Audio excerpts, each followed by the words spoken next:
On va parler maintenant, si vous le voulez bien, on va commencer l'entretien avec le docteur Serge Marchand, qui est le directeur du Centre de recherche clinique au Centre hospitalier universitaire de Sherbrooke, qui tient justement une étude sur cette méthode que l'on appelle la méthode de Zamboni pour traiter la sclérose en plaques. Bonjour, docteur Marchand.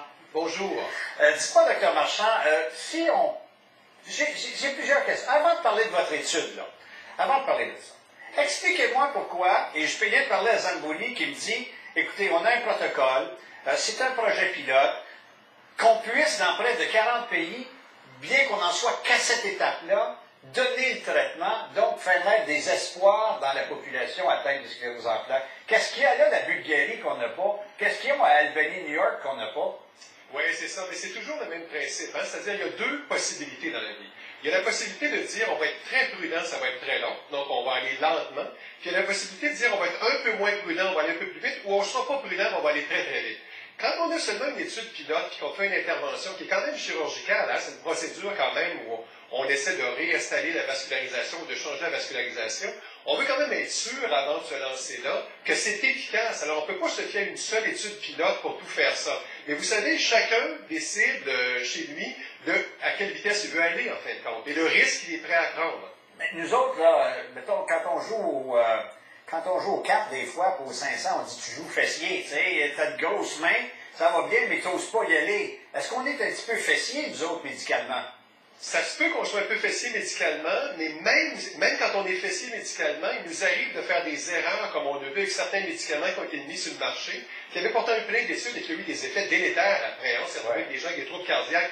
Fait que moi, je me mets toujours dans cette position-là. Je me dis, c'est sûr que si moi j'étais atteint, je serais comme n'importe quel autre patient, je me dirais, dépêchez-vous, maudit, j'ai hâte d'avoir le traitement. C'est sûr. Mais en même temps, quand je prends du recul, je me dis, mais je ne veux pas faire n'importe quoi aux gens, par exemple. Je veux être certain avant de me lancer dans quelque chose qui est quand même assez invasif. Bon, en médecine vasculaire, là, les veines, les artères, on en fait de l'angioplastie, on en fait du déblocage d'artères. Soit-il pour la veine cave inférieure, veine cave supérieure, je ne sais pas, ou les jugulaires, ou bon, on fait ça déjà, ça existe. Tout à fait, tout à fait. Ce qui semble ne pas vouloir exister, c'est le lien que l'on fait entre ça et un traitement possible, un soulagement possible de la maladie. Exactement, mais regardez bien, les neurologues qui sont spécialisés dans le domaine de la sclérose en plaques, dont le docteur Lamontagne ici, au juste à Sherbrooke, eux regardent cette hypothèse-là et disent, écoutez, on ne la rejette pas, mais c'est très loin de tout ce qu'on avait comme connaissance sur la sclérose en plaques. Et c'est des gens qui s'y connaissent, là. C'est pas des gens qui ont rêvé à ça hier soir, là. Alors eux regardent et disent, my God, que ce serait étonnant que le simple fait de faire une intervention vasculaire change tous ces symptômes-là chez les patients. Mais restons ouverts, on va aller tester. Alors c'est à cette étape-là qu'on se trouve. Et c'est ça qu'une équipe de chez vous, à Sherbrooke, va faire pendant les prochains mois. Oui, tout à fait, c'est ça. Alors, en gros, hein, c'est uniquement pour voir si la théorie vasculaire tient la route. Alors, ils vont prendre une approche qui est vraiment non invasive, c'est-à-dire, ils s'en vont avec une échographie. Ils vont regarder ce qui se passe au niveau veineux, au niveau du cou, les différentes artères et veines dont vous avez parlé un peu plus tôt et d'autres, et ils vont regarder comment ça se passe. Et est-ce que le groupe de patients qui a déjà un diagnostic de sclérose en plaques va être comparable ou différent des sujets contrôles. C'est aussi simple que ça. Les sujets sont déjà tous choisis, les patients aussi, et c'est en plein cours, là, ça se fait présentement. Donc, il n'y aurait pas de dilatation, mais une étude comparative de l'état des vaisseaux de gens atteints et de gens non atteints. Voilà, parce que, regardez bien, déjà, on part d'une théorie. Le docteur Zamboni dit, écoutez, moi, je pars de l'idée qu'il y a un problème de vascularisation.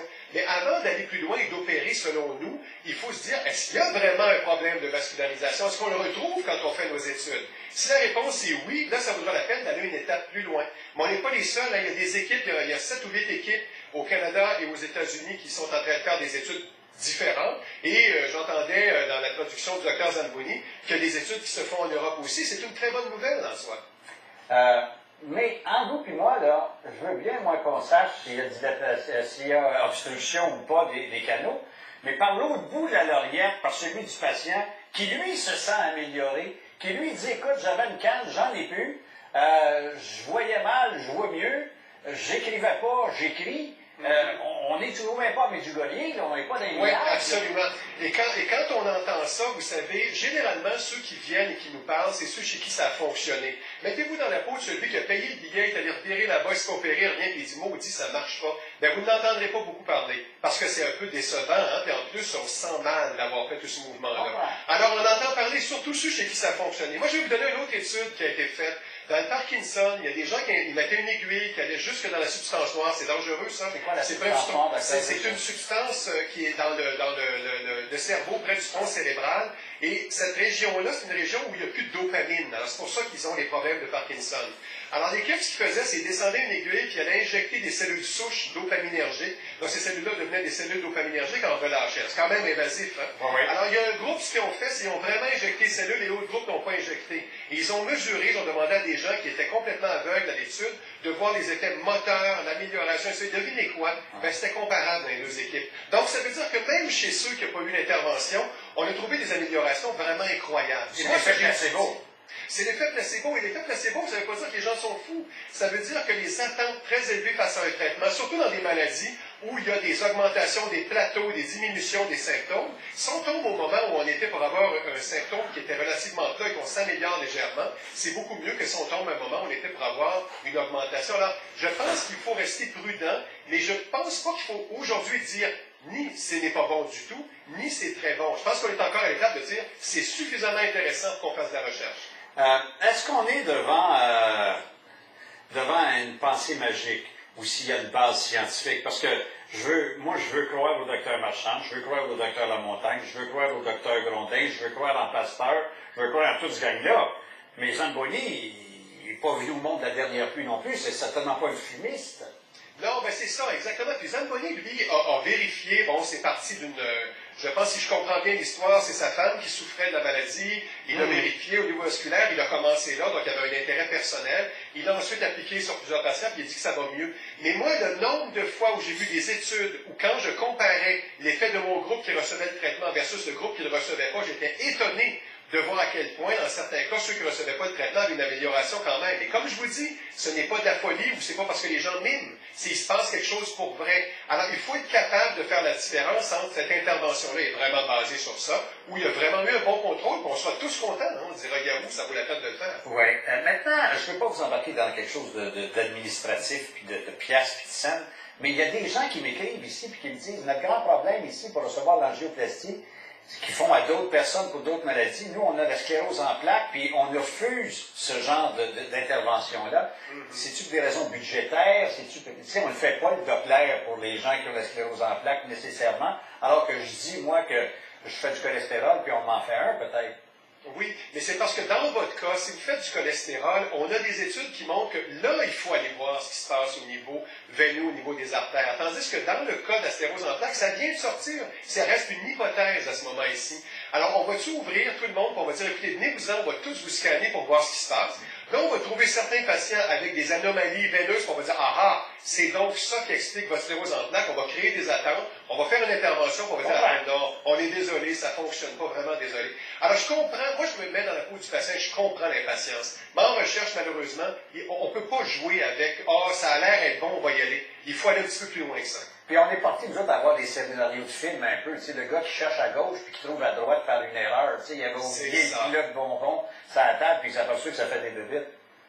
Ben, en fait, c'est étonnant, mais en recherche, moi, je suis chercheur moi-même, ça arrive souvent, hein, qu'on fait des choses, tout à coup, on dit, mais mon Dieu, c'est pas ça que je m'attendais, puis ça devient quelque chose de très intéressant. Donc, oui, ça existe. La seule chose, c'est qu'il faut reproduire. Il faut être plus qu'une équipe qui le font. Et une fois que ça fonctionne, on va dire, ben là, j'enverrai ma sœur à faire ça. Vous comprenez? Moi, je serais capable, je serais à l'aise. C'est ça, donc, que vous allez faire pendant les prochains mois, sous la gouverne du docteur Lamontagne, donc, directeur, et vous, comme directeur du centre de recherche clinique au CIDES, on fait une étude pour voir si la méthode Zamboni est applicable et efficace ici. C'est ça. Puis le but vraiment, comme je vous le disais, c'est de voir, est-ce qu'au niveau vasculaire, on voit une différence entre les deux groupes. C'est la seule chose qu'on va faire pour l'instant. Et ça nous mènera peut-être plus loin plus tard. Merci beaucoup, Dr Marchand, de votre vulgarisation et de votre disponibilité. Merci beaucoup. Merci, au revoir. Voilà. Alors, le Dr Serge Marchand, qui est directeur du centre de recherche clinique au CHU. Oui, on ne fait pas tout à fait comme ailleurs, mais en fait, la Bulgarie, j'ai rien, là, je ne suis pas discriminateur envers la Bulgarie. me semble que je n'irai pas là. Après avoir eu l'aval officieux de plusieurs professionnels de la santé, je me suis rendu en Pologne pour subir le traitement. Il est vrai que les résultats ne sont pas instantanés et il faut se donner du temps pour ressentir une amélioration. J'ai dû demeurer 3 semaines en Pologne suite à des complications, une thrombose. Après l'intervention, malgré cela, je demeure en faveur de ce traitement. Je comprends bien et je souhaite, monsieur, qu'il y ait une amélioration de votre situation pour cause. Un autre ici. Je reviens de Bulgarie avec mon frère atteint de... On va dire de quoi? Bulgarie, ça marche, hein? Je reviens de Bulgarie avec mon frère atteint de sclérose en plaques depuis 26 ans. Il n'y avait aucun traitement pour lui car il a la forme primaire évolutive. Nous avons eu un service exceptionnel. L'hôpital était une propriété qui pourrait gêner nos hôpitaux. Ça, j'en conviens. Je suis assez convaincu de ça. Qu'est-ce que vous voulez que je vous dise? Les médecins ont été attentifs, responsables et bienveillants. Lors de notre séjour, nous avons rencontré 3 autres Québécois qui étaient là pour les mêmes raisons. J'espère que... Mais je ne sais pas, comment est-ce qu'il va votre frère? On le sait-tu? Il allait bien, là? Pas bien, là? OK. Ah, les propriétés de nos hôpitaux. Qu'est-ce que je te dis? On a lâché. Il y a quelqu'un qui a lâché un ballon quelque part. Tu sais, au football, il y a un fumble, c'est l'autre qui prend le ballon. Il ne trouve plus le ballon. As-tu vu le ballon? Personne ne veut le ballon. Personne qui veut jouer. Atteint de sclérose en plaques depuis 26 ans, il n'y avait aucun traitement pour lui. Il n'y en a plus. C'est le dernier. Ah, c'était le dernier. Je suis atteint de quelque chose, moi? Je m'en vais en Bulgarie.